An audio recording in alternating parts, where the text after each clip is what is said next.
Decepticons, attack!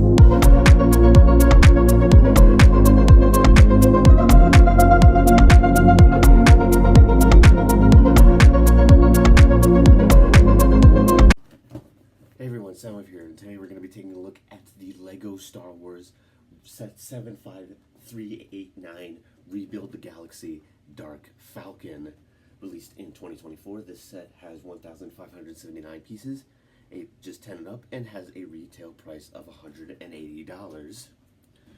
So as we take a quick look at the front of the packaging here, we have a nice image of the Dark Falcon with the super laser radar dish firing off into the sky.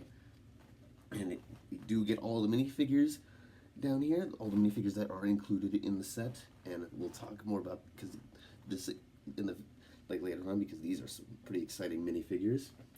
On this side of the box, we have LEGO Star Wars. On the other side of the box, we have another image of the Dark Falcon. On the top, you just have some standard product images. I'm in Transformers mode. On the top, LEGO Star Wars, and there's a 1-to-1 scale there of the light side Vader. And then on the back of the box, it just shows you all of the features and stuff that this thing can do. And that's basically it for the box. Inside the box, you will find 17 numbered bags along with one pretty thick looking instruction manual.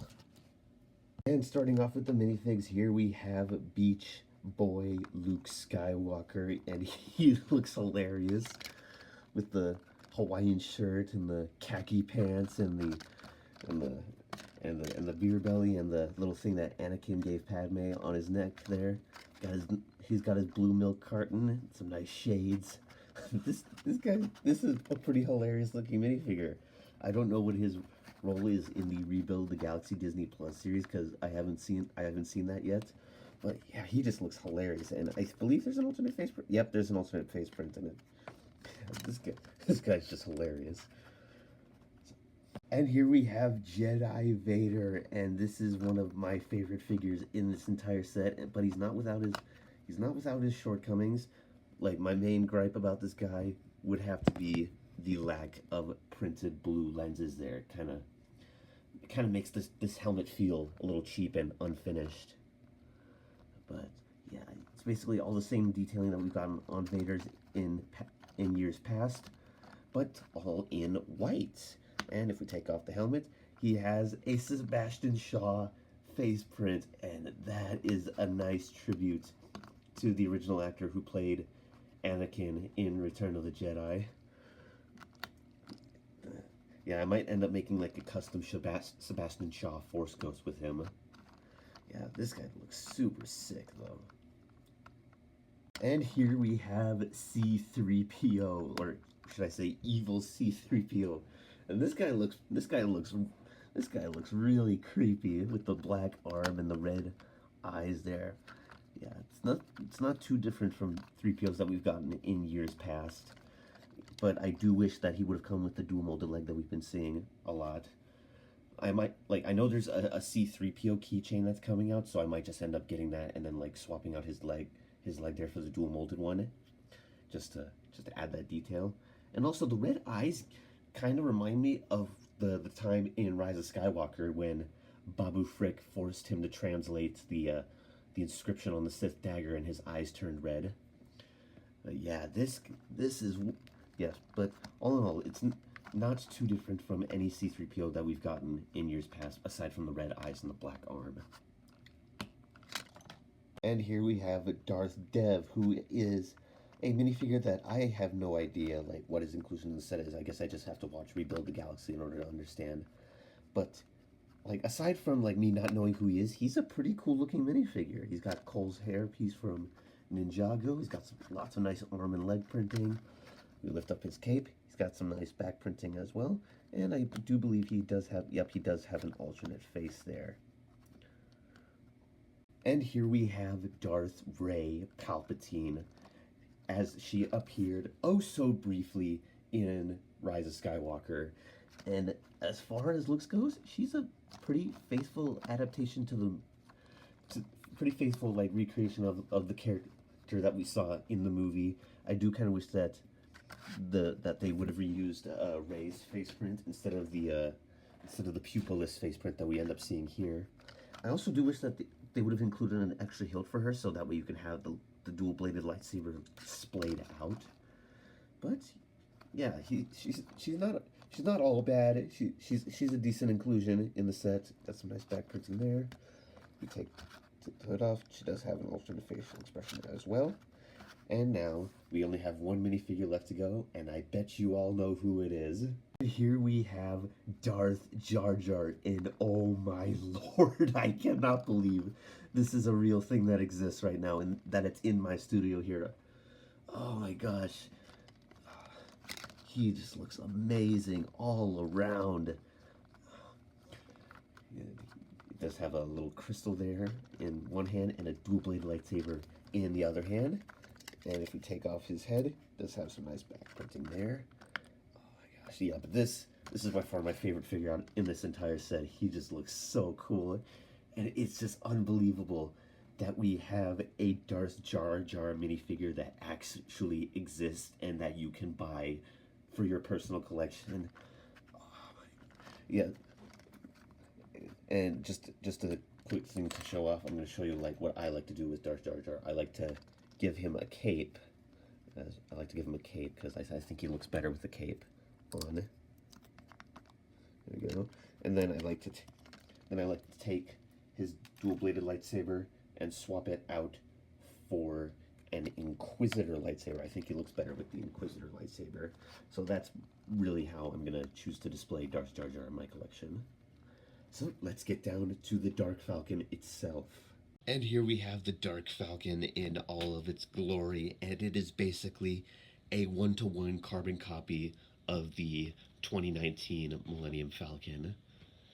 But it does have a lot of differences between this Falcon and the 2019 Falcon, mostly in the interior, but I'll get to that in a bit.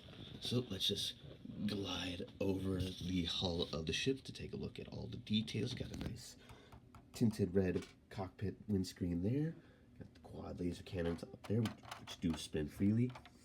The super laser satellite dish, which is on a ball joint.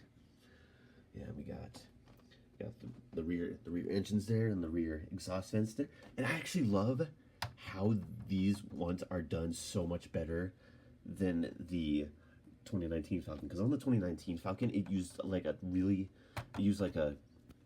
kind of old technique, and it would always leave like this ugly little little spot right in the center of the vent here. So I'm glad that they changed that the way these are done to have a more clean look.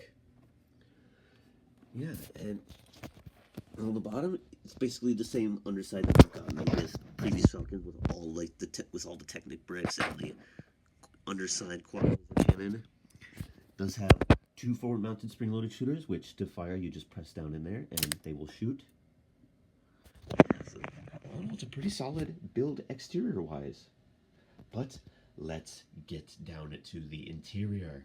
Moving to the cockpit, if you've seen my reviews of the 2019 Falcon and the UCS Falcon, you know how this works. You just take it and you rip it clean off like that, and take some pieces of it with you.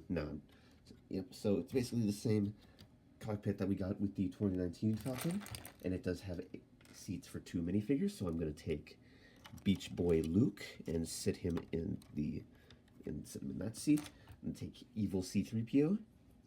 And then sit him in the forward seat here. There we go. And then you can just take the cockpit and close them in there.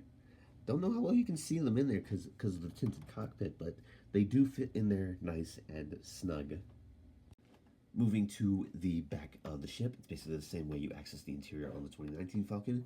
Just lift up the center panels and then lift up the side panels, and that exposes the rear interior there. So we'll start off with the left with this space here. We got a gaming controller, gaming console, got a couple couches there, and a little TV where they're playing Virtual Dejark, the video game.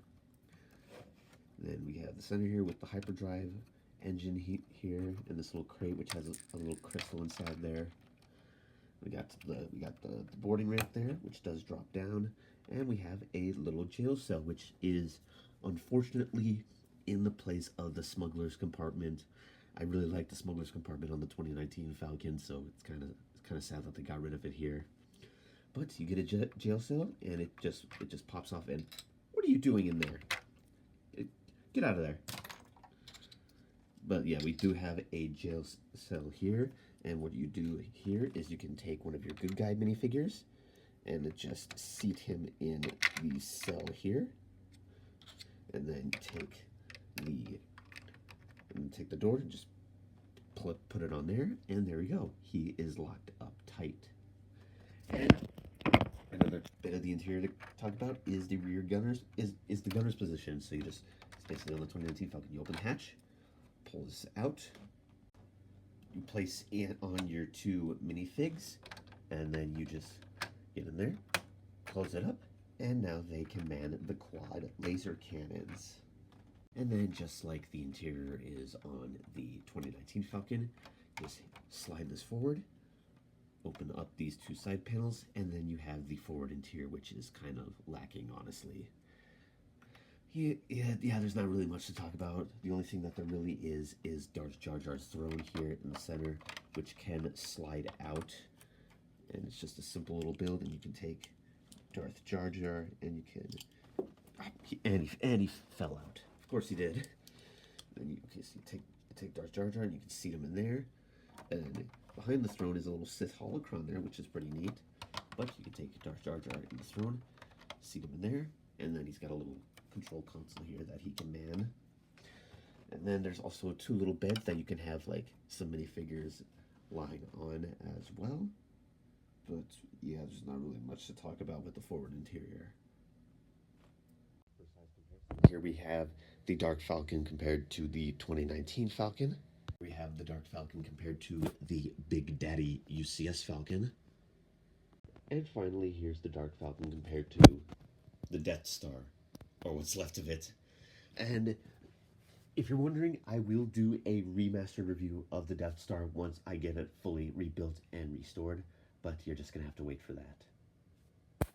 And that is my review of the Dark Falcon, and it's a pretty interesting set, not gonna lie. It does definitely improve in some areas over the 2019 Falcon, and I would definitely recommend this set to anyone, like to any Lego Star Wars fan. It's got great play features, it's got some pretty awesome and pretty sought after minifigures.